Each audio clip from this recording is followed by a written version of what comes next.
Hello everyone. In this video, I'll guide you through repairing the invalid gaming services detected error in Forza Horizon 6, which completely locks you out of racing across Japan. This problem hits both Steam and Xbox app players because the new game engine strictly requires a specific, updated background file structure to run properly. To implement the quickest fix, minimize your game, open the Microsoft Store from your taskbar, and click on the library icon located in the bottom left corner. Hit the Check for Updates button in the top right, locate Gaming Services in your pending list, and download the latest update immediately to bring it to the required version.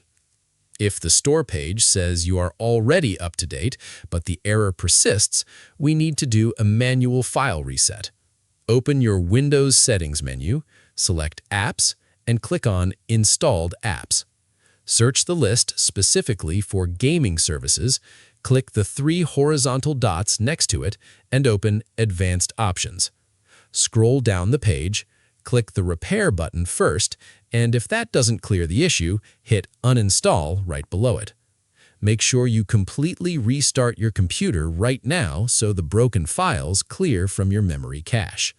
Once you log back into Windows, open the Microsoft Store app, search for Gaming Services, download a fresh copy, and relaunch Forza Horizon 6 to hit the streets. Subscribe the channel for more videos.